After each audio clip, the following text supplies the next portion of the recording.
Welcome to Produce Talks. This whole business is based on relationship and friendships. Food is darn simple. What can we do? What are other countries doing? How important it is for industry to be talking about this. We're going back to the farm. We're going back to the whole food. Hello and welcome to Produce Talks, the CPMA podcast. My name is Ian Brody, and this episode we are widening the lens on sustainability to look at the national agri-food system in Canada. As supply chains, investors, and government all push to reduce impacts on the environment, the ability to measure and demonstrate sustainability credentials in the domestic and global marketplace matters. Later on, I'll be joined by John Uhren, Head of Sustainable Finance, Product, and Strategy at BMO, along with Bridget Schrempf, Senior Manager of Sustainable Food Systems at CDP Worldwide, to talk more about the how and why behind measuring sustainability. But first, we'll talk about the National Index of Agri-Food Performance, a national joint effort between producers, industry, government, NGOs, innovation organizations, and academia, and one that CPMA is a proud partner of. The project aims to develop a credible set of high-performance indicators to measure Canada's sustainability leadership and progress in the agri-food sector. My first guest on the show is David McInnes, the project coordinator for this very unique collaboration. Welcome, David. Well, it's good to be here, Ian. Thank you. Yeah, thanks for joining. How was that description of the initiative? How would you put it in your own words? Ian, you've done a fabulous job. I think this podcast is over. You've summed it up beautifully. Canada has a tremendous opportunity. We believe that, and many believe that Canada's food system is highly trusted, highly sustainable, safe, and high quality. But the marketplace, quite frankly, it's demanding proof. And we see a sustainability index as not just a way to demonstrate those credentials, but actually it's a way to leverage a tool that may in fact help us compete, add greater value from producers right through to retailers, and improve societal outcomes. So this is a sea change opportunity if it's done right. So can you maybe just expand a little bit, I guess, in terms of the timeline and where we're at in this project? Well, I'll answer that in two ways. One is just a project way, and then I'll just like to maybe dovetail into the global context a bit, because that's driving the timeline as well. But CPMA is indeed a strong partner in this, along with well over 20 others. We're moving through a number of phases to scope out what a sustainability index could look like. How can it be inclusive? How can we ensure that producers and the supply chain players are part of this, as well as non-food leaders, such as in academia or government or the finance sector, technology sectors. So we're going through a process. We're coming out with a report probably as this podcast is published. We'll be coming out with our first phase final report. And then we're now rolling up our sleeves to dig in deeper and make sure we get this right. But maybe I could, if you don't mind, Ian, I could just give you a quick snapshot on the global timing, because it actually is the essential backdrop to what we're doing. And that is, we have a set of bold goals facing the planet. These are the UN Sustainable Development Goals, the net zero carbon goals. Biodiversity is seen by many to be in crisis globally. And so this backdrop of tremendous change and transformation is seizing the food system. And Canada, being a leader that it is, has an opportunity to provide a far more integrated picture of sustainability so it can be a leader in how it demonstrates, how it's demonstrating, frankly, complying with those requirements and meeting expectations across the marketplace. Mm-hmm. Yeah, no, it certainly sounds like really interesting and critical work because, like you said, there's all these targets, right, coming down the pipe, whether it's from the federal government of Canada, the UN. And it's really interesting because on this show and on our CPMA webinar series in the past, we've talked a lot about sustainability at a strategic or operational level, how companies are reducing packaging, water usage, selecting the right recyclable, compostable materials. But projects like this seem to put a wider lens on sustainability. Do you agree with that? Oh, I totally agree. And I think there's no question that CPMA, its membership, and the broader food system here in Canada has demonstrated quite a bit of progress against a host of objectives and goals. But what we're seeing today and going forward is a transformation. There is a wholesale sense that social well-being, environmental well-being, and economic viability are absolutely intertwined. We're seeing this play out in this post-COVID, or I suppose in this COVID era, but this will be a feature going forward, if not a mainstay of how we operate. And what it's really telling us is that benchmarking matters. It matters to operate, it matters to compete, and it matters to comply with all sorts of requirements, whether those are food company goals, producer-led goals, as you say, national or global goals. And again, how do we leverage this? What's interesting, and John will be speaking to this, is there's a push to sustainable finance. This is rewarding companies with better credit terms because they're managing the risks and assessing these sorts of opportunities differently. So there's a transformation upon us. And how we leverage that as a country is the challenge and the opportunity. And that's what we're trying to do through this sustainability index. There's certainly a lot of components, right? So, I mean, you talked about the economic drivers. I think the term is ESGs. Like you said, we'll have John Uhren talking a little bit more about that. And then from the environmental side, I'm just wondering if we can expand a little bit on biodiversity. The decline of biodiversity certainly has been more in the spotlight in the space around climate change and environmental impact. Can you expand a little bit on how biodiversity and agri-food systems sort of intertwine? Well, let's at the most basic level, how we eat, how we produce food, how we live is fundamentally connected to how we manage our landscapes and ocean and waterscapes. So that if we are abusing our land and our soil, our water and air, degrading that to feed ourselves and live, we're taking away from a future generation to essentially feed ourselves today. We're not building resilience, if not. Now, the good news is, despite some very challenging issues on the biodiversity front, the good news is Canada is a leader. Our GHG, our greenhouse gas emissions intensity, is amongst the best in the world. We manage soil well. We have issues, no question, on habitat, biodiversity pressures, and water. But we have the governance, the capacity, and the innovation capacity to deal with this. And so while Canada is a leader, we're not perfect, and nor is any other country. But we're part of a process, a system where we have the ability to make even greater progress going forward. And then that goes back to this work, right? And essentially the importance of demonstrating that Canada is a leader. Well, and we all see this today when we go into a grocery store. We see foods that are labeled sustainably sourced. So this is in front of us today.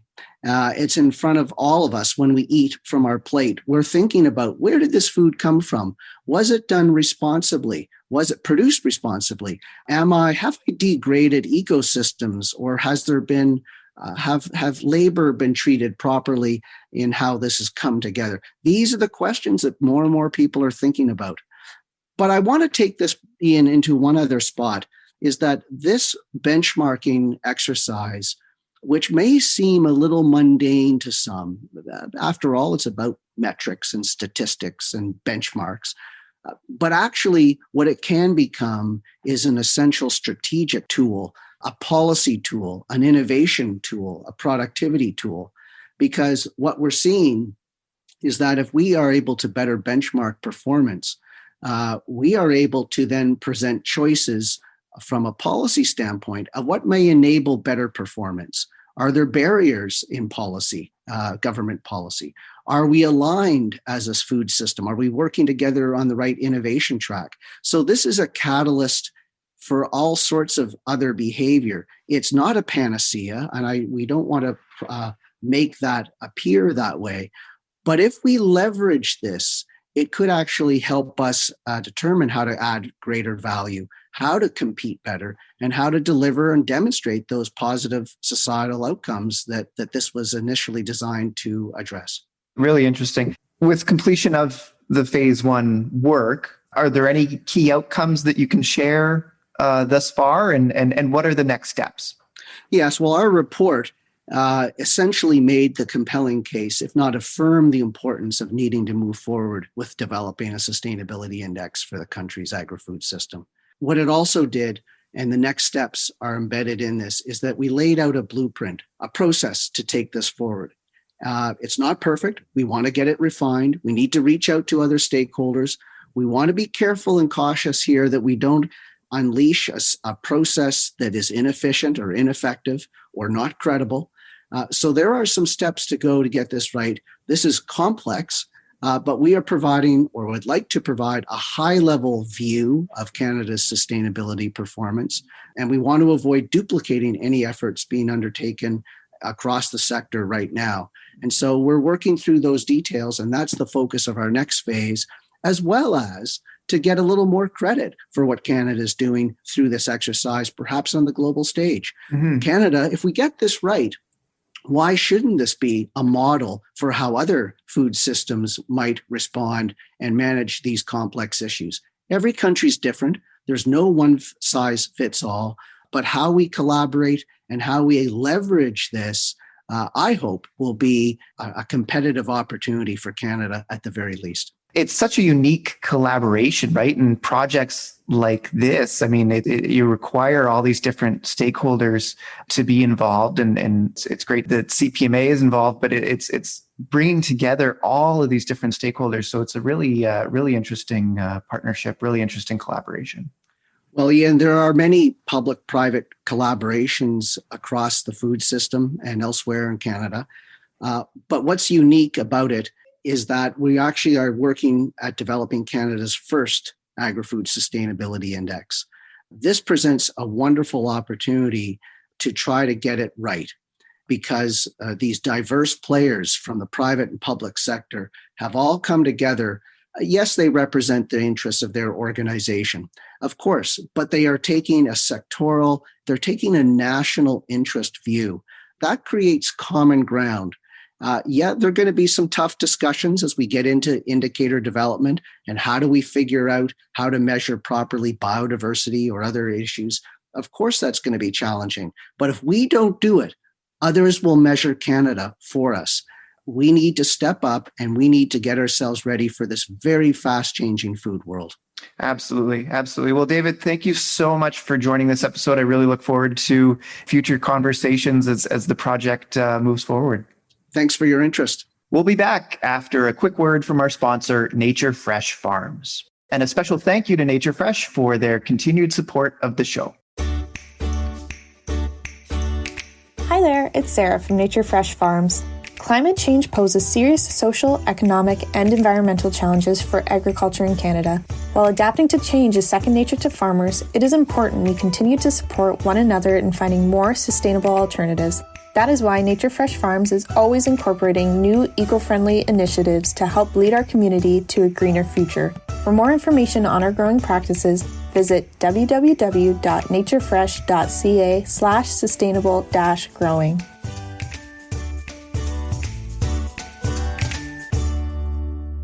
My next guest is John Uhren, Head of Sustainable Finance, Products, and Strategy at BMO Capital Markets. John, welcome to the show.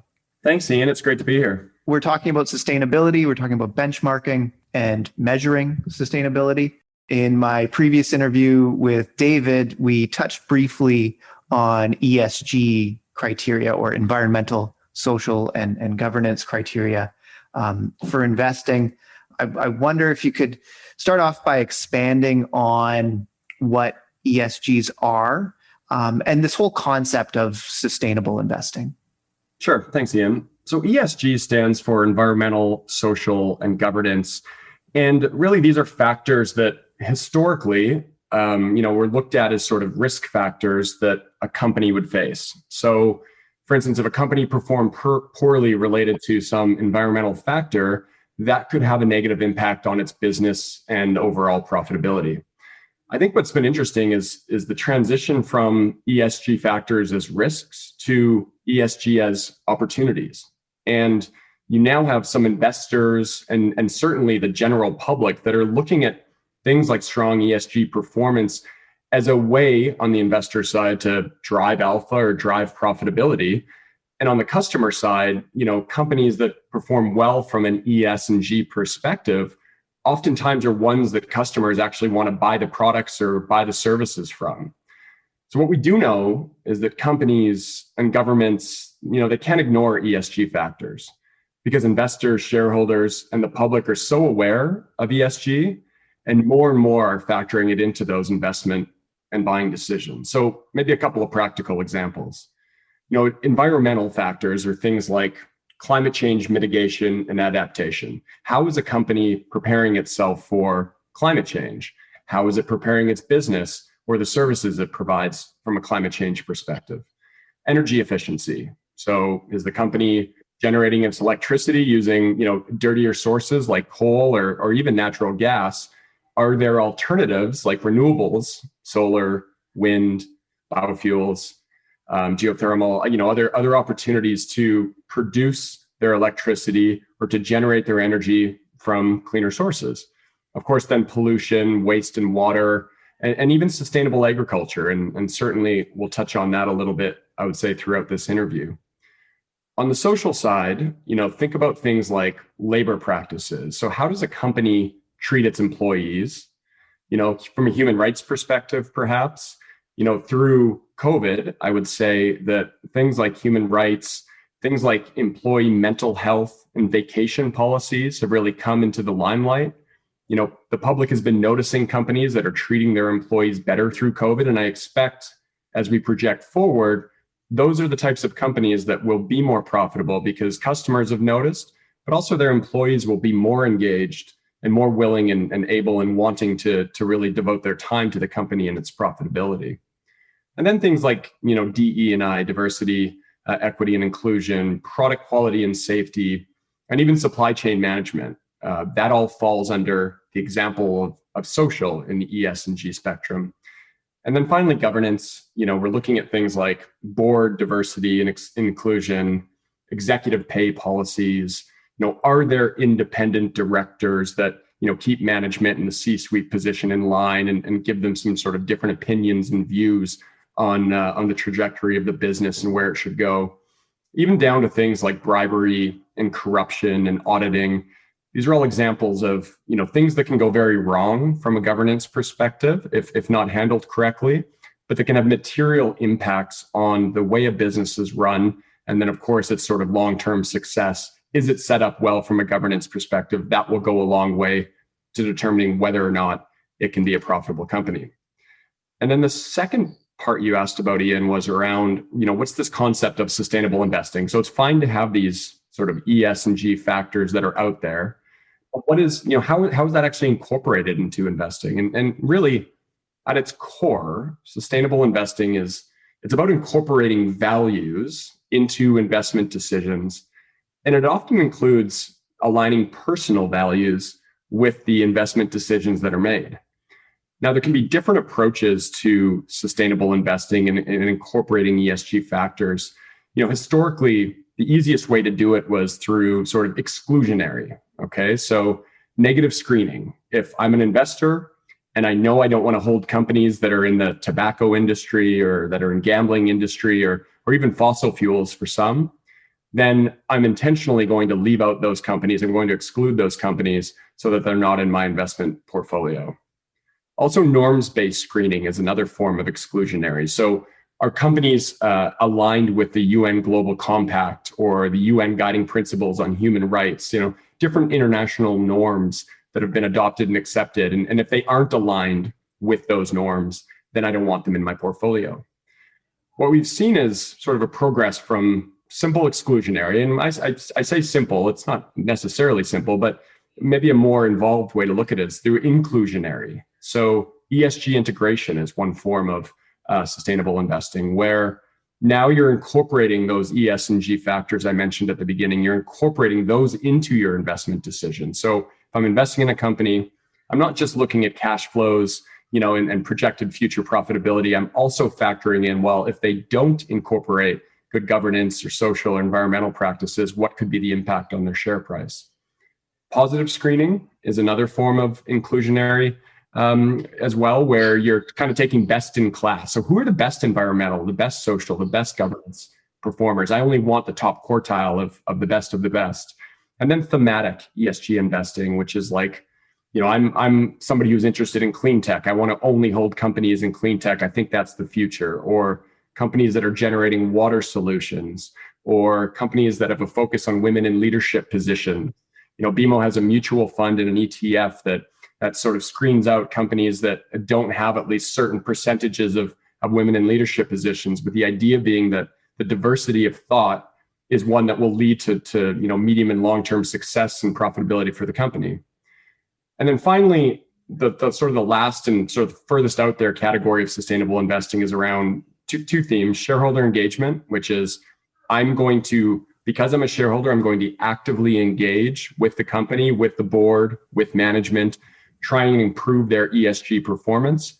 And then impact investing is kind of the final one, where I'm, in addition to looking at the profitability of a company, I'm also equally factoring in what is the positive social or economic or environmental impact that the company is making.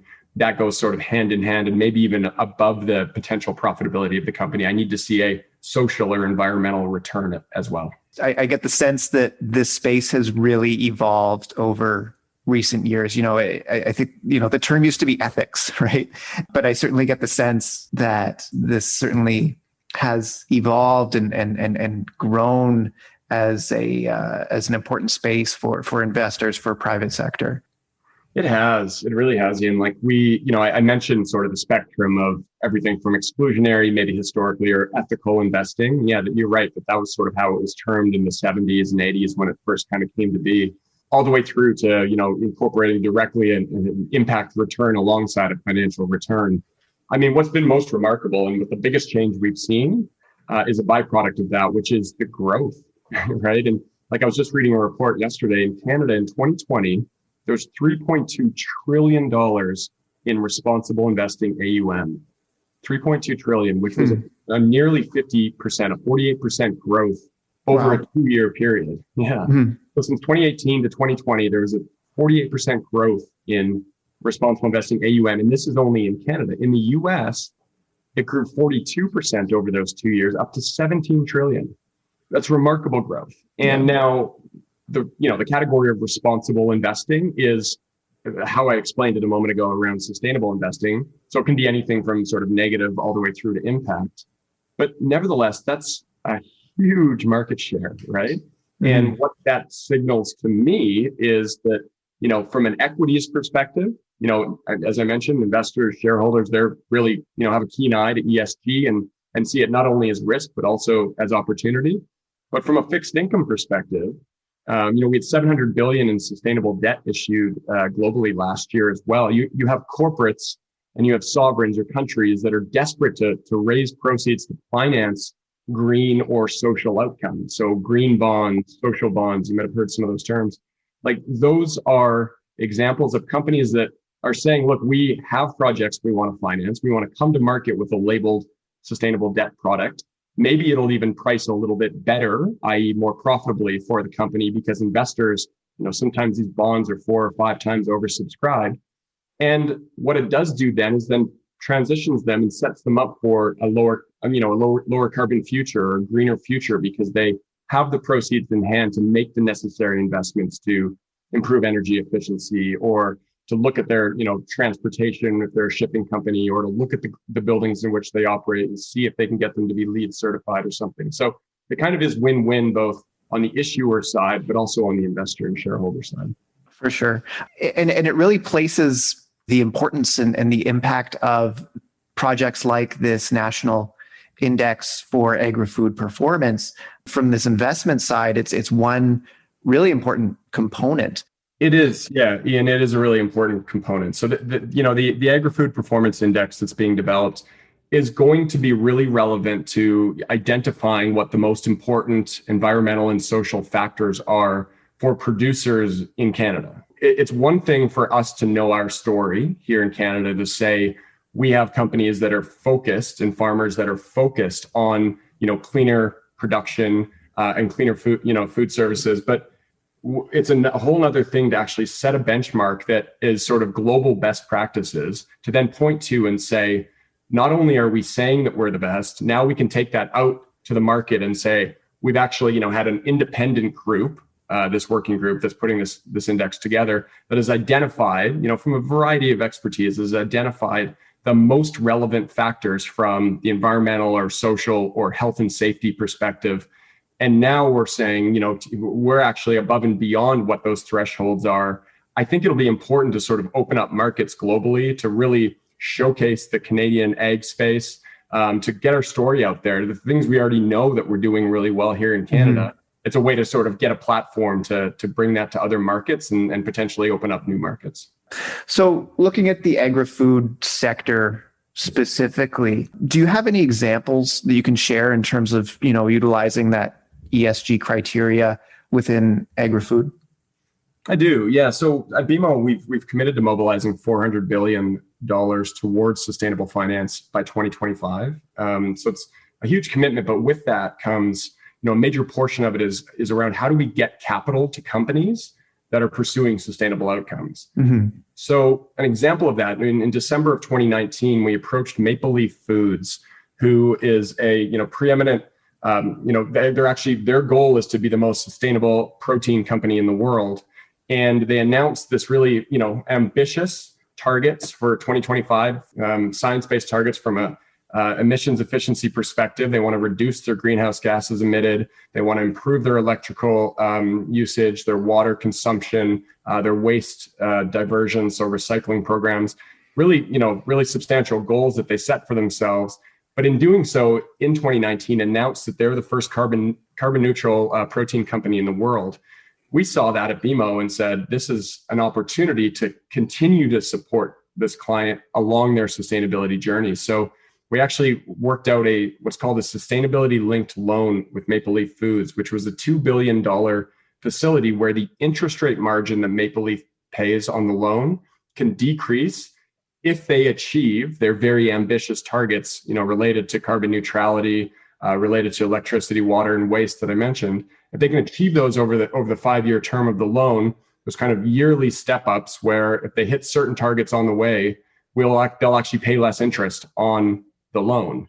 Now, this was the first in Canada, the first of its kind in Canada, and certainly aligned with BMO's strategy to get capital to companies that are pursuing sustainable outcomes, but supported Maple Leaf in a meaningful way, because it really, suddenly you're aligning their sustainability ambitions with the treasury function as well. So if we can actually tie cost to capital to achieving certain environmental outcomes, to us at BMO, that's win-win, and it supports a client that's really committed to this. So that sustainability linked loan is one example where that could be available as well for other borrowers as we look out to the market, especially those with meaningful commitments.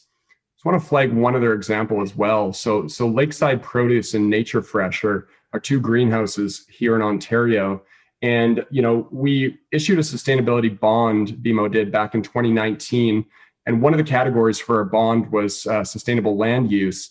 Now, financings that we had provided to Lakeside and Nature Fresh under that bond actually allowed, in the Lakeside example, allowed them to finance a 2 megawatt cogen unit to reduce their carbon footprint. They have a fully closed water circulation system. They monitor the use of single-use plastics, things like that. And Nature Fresh actually put in a closed loop irrigation system where it recycles, I think, up to like 300 million liters of water. They minimize their pesticide use. They use LED lighting, et cetera. The point being that these are greenhouses that are committed to sustainable food production and creation. And for us to be able to support them in a meaningful way, and we actually just profiled these two companies in our sustainability report that came out in December, I wanted to profile them and highlight these companies as great examples of ones that we're so proud and happy and honored to be financing because they're using proceeds in a really progressive and sort of forward-thinking way. That's amazing to hear. I mean, both are great members of ours. I mean, you kind of covered my last question here, which is, what does this all mean for the growers, the distributors, the suppliers, and the retailers as well in the fresh fruit and vegetable sector? Obviously, there's certainly products available for those that are pursuing these sustainable solutions. Yeah, well, as we were kind of talking about with the index earlier, I think what it means for growers, distributors, suppliers in the Canadian ag sector is it's just such an opportunity to shine a light again on the great ESG practices that they're probably already undertaking. And what I would highlight is, I've mentioned some of Nature Fresh and Lakeside's, environmental goals that they were able to achieve from financing. But what's really important is this concept of a triple bottom line, right? So we're not asking our clients to just do something for an environmental reason because it'll make us feel good and Greenpeace will be happy. We're doing it for the triple bottom line, which is environmental and social. Those are two of the three. But the third is around economic performance as well, right? So that's the third in the triple, because we think, it's our thesis, and it's proven out by a lot of academic research that, if you start to incorporate environmental best practices or social best practices, it actually can be more profitable. So examples are like, if you optimize water efficiency, that will save you money. If you can generate electricity from biofuels or other renewable sources like wind or solar, solar is now the cheapest form of electricity in history, cheaper than coal, cheaper than natural gas. If you can do that, that'll enhance, especially over the medium to long term, enhance your profitability, minimizing pesticides, things like that. I was recently talking to a Canadian company called UCO who uses a platform to analyze weather, soil, and crop data from fields, and then advises the farmer on crop input applications up to a week in advance. So what they do on the platform is basically optimize crop yields, maximize efficiencies, reduce diseases, because they can use science to determine what's best for the crop, given the weather patterns that are coming, given different other considerations within the crop itself. So you see technologies like this and you get really encouraged because that the really smart people out there are creating these clean tech platforms that will only serve to help the growers and distributors and suppliers in the fresh fruit sector. And what I would say is BMO, we're always talking to companies in the clean tech space. We actually set up an impact fund and seeded it with $250 million to directly invest in early stage clean tech companies so that we could bring the solutions to our clients to solve their sustainability challenges.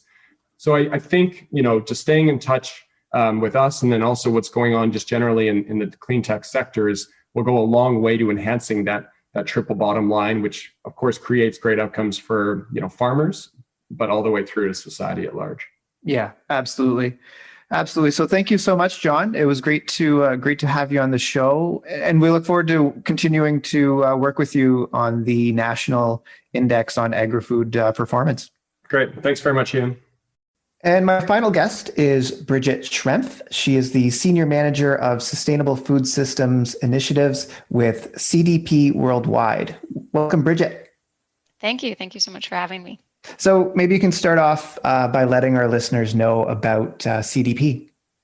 Sure, absolutely. So CDP was launched just over 20 years ago now in 2000 with the ambition to try to transform capital markets by making climate change reporting and risk management a business norm. So the theory being what gets measured gets managed. So we did this by launching the first systemic link between environmental and financial information. So at the time that was connecting what was 35 investors who signed on to our very first climate change questionnaires to 500 of the world's largest companies. And at that time, we had 245 of them respond to that request. Since then, that number has grown to be over 515 investors that account for 106 trillion US in assets, as well as large purchasing authorities who are now requesting information on climate change, but also now on water security and forests through CDP from companies. So now we have over 9,600 companies around the world responding to this request last year in 2020. And this now represents over 50% of global market value. So during this time, kind of the focus of CDP expanded from climate change to the interlinked environmental issues of water security and deforestation. But our target audience also expanded to incorporate cities, states, and regions, now with hundreds disclosing through their own platform through CDP. So with the world's largest, now most comprehensive data set on environmental action, the insights that CDP holds are vital for fueling and tracking the global economy's progress towards a low carbon, water secure, deforestation free world. So not only, though, is it a source of disclosed data, but the CDP questionnaire itself kind of provides a framework for action, which companies can use as a pathway through disclosure to kind of management of impacts to environmental leadership.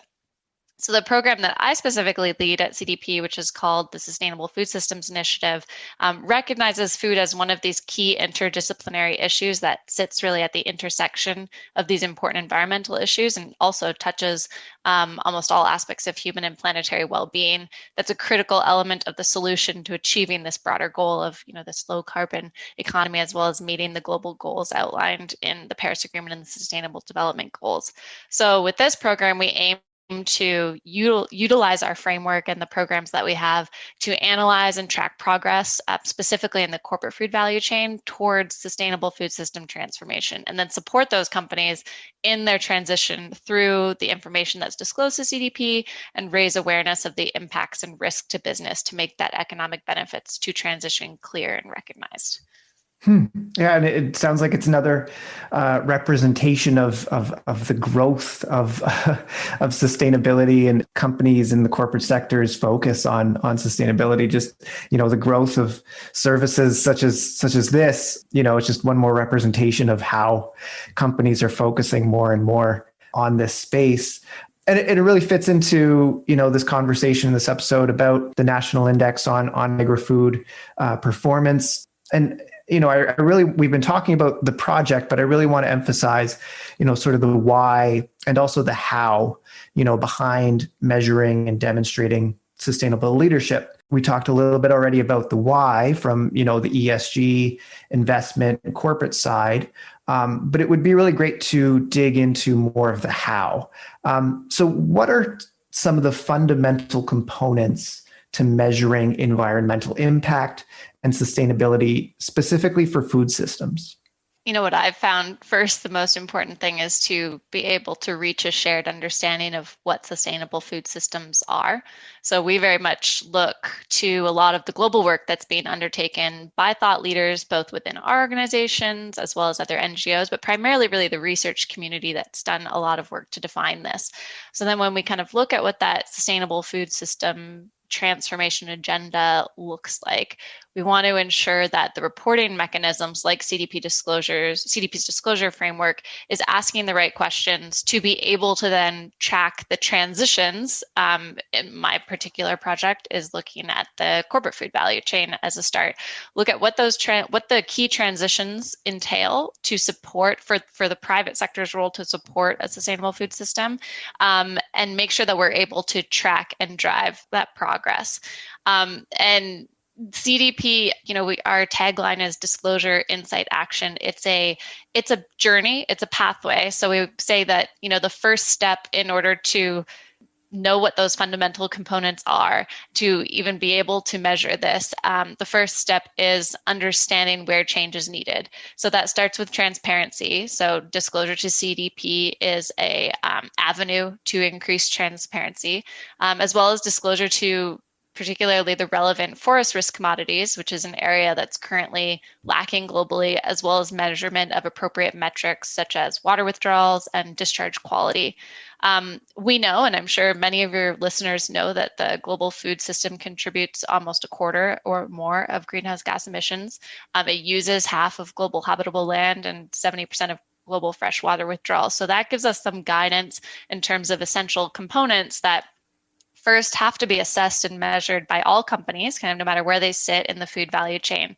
And those include things like calculating and reporting on emissions in an effort to emit fewer greenhouse gas emissions, measuring and monitoring water withdrawals, especially from areas with water stress, as well as pollution discharge is very important. So ensuring that the water quality and quantity are not impacted.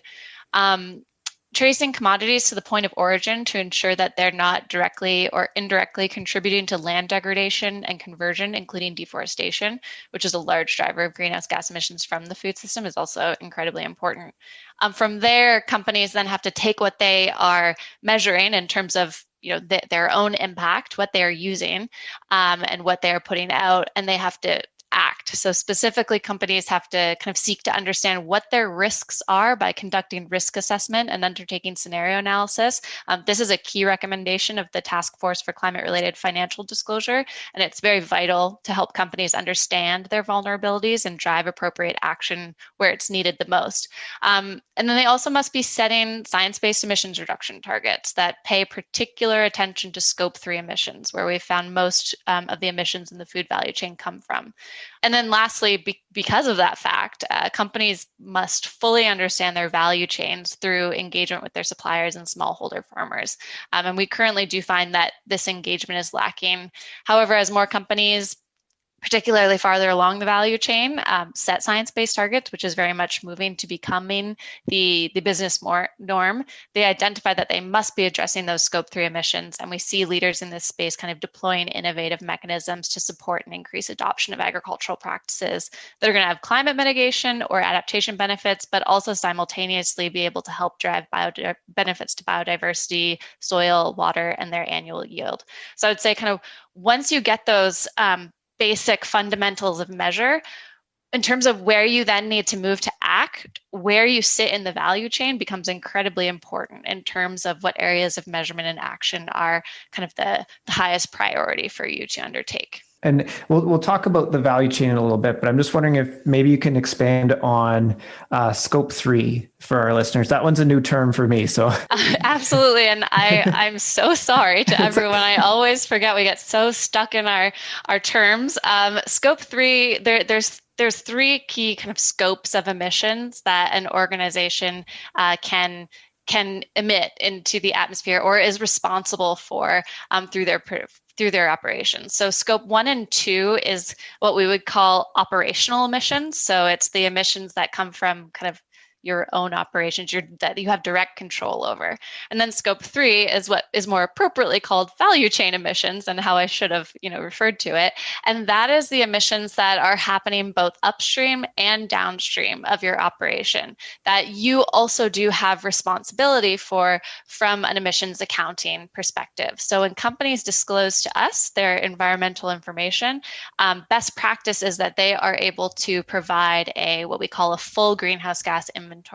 And that should include your scope 1 and 2 emissions, so your operational emissions, and it should also include your value chain emissions for the categories of scope 3 emissions that are relevant to your particular business operations.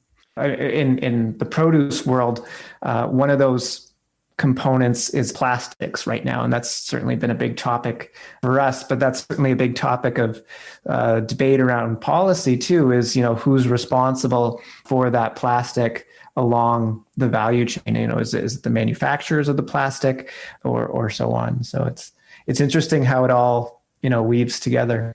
Well, I think that's why, accountability becomes or these accountability, accountability is very important too, but accounting frameworks are essential because they actually give companies kind of this methodology in which they can calculate what they're responsible for and what they're not. And there is, currently a gap, particularly in food systems. I know we were talking about plastics there, and that's a big area of discussion, but another big area kind of struggle right now from an emissions accounting perspective is that we don't necessarily have the methodologies to account for the emissions from land use change. So sequestration, biogenic emissions. Now, organizations are working on that. Some of our partners, CDP is part of what's called the Science-Based Targets Initiative with WWF and WRI, the World Resources Institute, and they are currently working on kind of developing a new methodology for the greenhouse gas reporting standard that will start to close this gap and be able to better account for emissions from land use change, which are critical for the food system.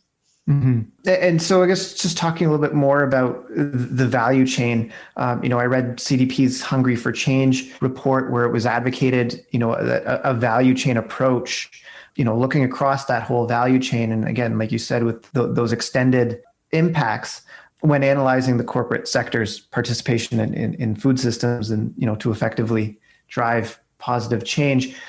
Why is this, sort of sectoral approach or value chain approach the best? And do you have any examples from, your analysis that you can share? Absolutely. So I think this kind of derives really well from some of the points you were making, even about packaging and who's responsible for what. The food value chain is incredibly complex, and it's not necessarily always so easy to place responsibility squarely in one place. It's been made very clear by leaders in the research community that food systems transformation has to encompass all actors behind the process of adding value to what people consume. So that's upstream, midstream, downstream, and actions from all levels of the value chain are necessary. And companies throughout this chain have a role to play both on their own, but also collaboratively with the rest of the value chain. So why a value chain approach is so important is that it acknowledges this interconnectedness and complexity of the food system and value chain. So impacts at the farm level, for instance, where we know, a significant amount of the impacts when it comes to emissions or resource use occur, those often reverberate through the supply chain with costs that are borne further down by processors and wholesalers, retailers, and consumers. Conversely, large companies and consumers exert extreme influence on the value chain through their buying power. So when we take this more granular approach, it enables CDP to try to focus efforts on identifying specific interventions or points of strength or weaknesses at relevant points or subsectors across the food value chain, where a critical intervention is more likely to trigger change across the chain and enable innovation. Now, we're not quite there yet. We are trying very hard to identify some of those specific interventions that we want to utilize our platform and support our stakeholders, companies in this case, moving towards. But in terms of our analysis, we wanted to kind of get a baseline of what is occurring in the food value chain from these important measurement areas. So we analyzed a lot of disclosure data across our CDP's core themes. So we have 3 questionnaires on climate change, water security, and deforestation. And one particular issue that we do ask about that really kind of gets to the heart of the value chain approach is understanding at the base level how companies are or are not engaging with their value chains. We see value chain engagement is not only important to address those environmental issues, but there's also, innovative financial incentive mechanisms that companies can use to employ kind of innovative approaches to their operations and encourage investment or increase the ability for smallholder farmers or growers to adopt new innovations. We do see that, because we also looked at kind of what are the risks that are being disclosed in the value chain, and we see that for the food system, the food value chain specifically, as compared to what we call kind of the rest of the global companies, when we compared these samples, all other companies disclosing to CDP, we see that, for instance, changing precipitation patterns as a risk in the value chain was disclosed at 4 times the rate of non-food companies. But we found that a much kind of smaller portion of companies are engaging with their full value chain. So, it's not quite matching up. And we are seeing that those that I think I said earlier that are recognizing that that's where they really need to implement change that's kind of moving up the rung of their priority areas of where they want to be able to be most successful, as they're finding they can implement a practice that has so many benefits all at once. So it's kind of a win-win-win for all of their goals. But they realize they need to be really engaging the value chain proactively to be able to do this, because it can't just be top down. It has to engage growers kind of from the bottom up. So when looking to evaluate how the Canadian agri-food system performs, what should Canadian businesses, particularly food producers, including, of course, produce growers, be focused on right now with respect to measuring their environmental impacts? So, I think this is the question of how do we take this global picture, these measurements, and try to apply it more regionally. So when we think about how to evaluate, it's important to understand that the impacts and risks that companies face now and will face in the future, we have to first understand what those are, and we can get a sense of this by both using what the companies are telling us in their own words in the disclosure, but it's important to kind of also complement that by external research specific to the geography and sector when looking at what might be the best areas of focus or interventions. This work as a whole is in addition to other important work done by CDP to understand what the food system needs to look like in the future to meet the pressing demands in a sustainable way, and the actions companies can take us to get there. So if we were, for instance, to look at Canada and look at work via the Climate Atlas and others, we see that Canada's agricultural regions are likely to see drier summers from coast to coast, but then increased winter and spring precipitation. So this means that farmers may have to deal with both too much water during the seeding season and too little water during the growing season, all in the same year. Many countries are going to face similar issues, sometimes too much water, not enough water, and it's specifically problematic for food growers. So, and in corporate disclosure from Canada, we do clearly see companies identifying the same risks. Related to climate change, companies mostly foresee risk from extreme weather events and changes in weather patterns, both of which kind of directly relate to the disclosed water risks of severe weather events and increased water scarcity. So kind of an example in bringing all this together, the external research as well as kind of the company's own words show us that these changing weather patterns, extreme weather events, and water shortages must be addressed. So it's critical for companies to be measuring their impact and monitoring their withdrawals, looking at setting targets, especially in water-stressed areas regarding their withdrawals, implementing practices that are going to increase the ability of the soil to withhold water. But more broadly, it means that there needs to be risk assessment, particularly scenario analysis that looks at multiple plausible future scenarios. Which is critical to being prepared for and responding to what's on the horizon, so that then they can start thinking critically about their operation of what changes could be or might be able to be made in order to increase the resiliency of their operation and the supply chain as a whole. So kind of overall, first, measure, manage, and report climate and environmental risks, as well as the impacts you're responsible for in your own operations or value chains. Second, for companies particularly procuring large amounts of commodity products to incentivize and support value chain partners, particularly smallholder farmers, to be able to adopt more productive, resilient, and regenerative agriculture practices that are going to be more resilient to possible extreme weather events.